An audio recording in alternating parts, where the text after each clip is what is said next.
Hello and welcome to yet another episode of the Euroman Movie Report, the show where I talk about a movie I have recently watched at my local movie theatre. This week, Captain America Civil War. Captain America Civil War is the third Captain America movie set in the Marvel Cinematic Universe, and once again we have Chris Evans as Captain America. Captain America Civil War, of course, picks up after the events of Avengers Age of Ultron. And now we have Elizabeth Olsen, Scarlet Witch, and Paul Bettany, Vision, being part of the Avengers. And this time the Avengers are in Africa on a mission to hunt Brock Rumlow, now known as Crossbone, who has a mercenary team, and they are about to steal this experimental virus or something like that. And the Avengers, they attempt to stop him. But things go south, and Scarlet Witch, she inadvertently directs an explosion in the laboratory towards another building. And this building is of course the consulate of another famous Marvel location country, Wakanda. So now we finally get to see people from Wakanda. In Avengers Age of Ultron, Wakanda was only mentioned for a short second, but now we get to see people from Wakanda, and I will get into that later. And so anyway, after this tragic event, the UN, they decide, well, it's time to put the Avengers under more control, because they can go around and do stuff without the governments of the world having any hearsay. So legislation is put forth, the Sokovia Accord, a reference to the country Sokovia from Age of Ultron, which was destroyed in the battle between Ultron and the Avengers. And Robert Downey Jr.'s character, Tony Stark, he of course supports this legislation because he is a man of system to most extent. But Steve Rogers, Captain America, he doesn't support this legislation because, as he says, well, if I see a situation I want to handle, then I don't want to wait for the politicians to come with an okay, because that's just the way Captain America is.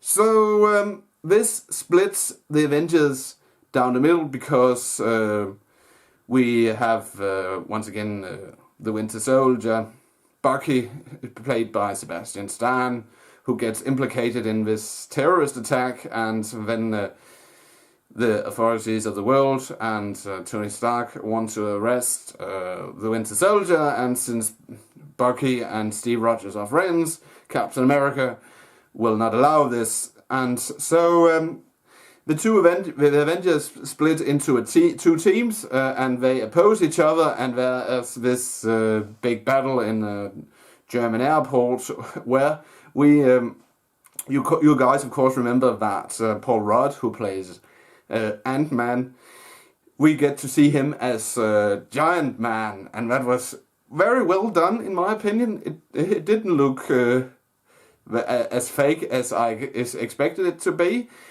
But then there's Tom Holland as SpiderMan. We learned last year that Sony and Marvel had made this deal about including SpiderMan into the Marvel Cinematic Universe, and that was a bit because there's this scene where we have Spider-Man appearing on the screen for the first time, and you can easily see that it was filmed late in the process, because him talking to Robert Downey Jr., it looked a bit... Yeah, but anyway, it was fun to see Spider-Man finally in the Marvel Cinematic Universe, and yeah, and I'm looking forward to seeing Spider-Man Homecoming in 2018. But anyway, is this movie any good? Yeah, it's okay. The tension between the two teams of Avengers, the fights, yeah, you really get the feeling that they have been ripped apart, because Tony Stark and Steve Rogers have been friends in the Marvel Cinematic Universe, but now they aren't friends anymore.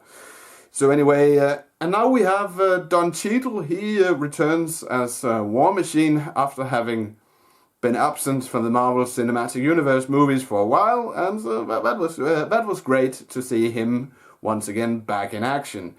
And we have Jeremy Renner as Hawkeye once again, and as I mentioned, Paul Rudd as Ant-Man, Sebastian Stan as Bucky, the Winter Soldier.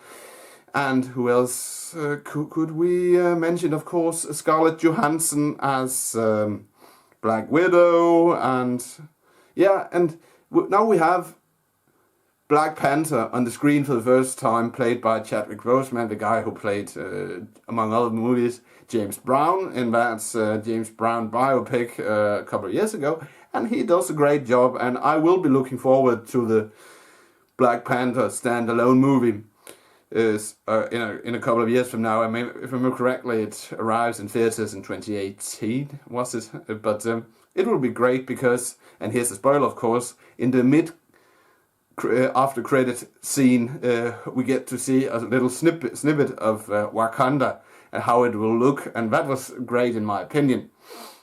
So anyway, the acting, it's okay. Yeah, Robert Downey Jr. and Chris Evans, they are good, and so are the other actors, of course, and the Russo brothers who have directed this movie and the two previous Captain America movies. They do a good job once again. The original Civil War comic, it had the whole mutant storyline, but because Fox owns the movie rights for the mutant storyline in the Marvel Universe, they of course couldn't use this for this Civil War. But they pulled it off, so 4 out of 5 stars from this guy here.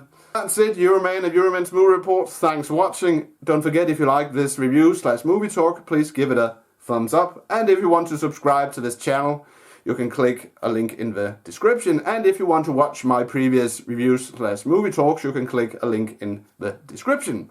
But I will return next week with another movie review. Until then, have a pleasant weekend, and I'll see you in my next video. Bye for now.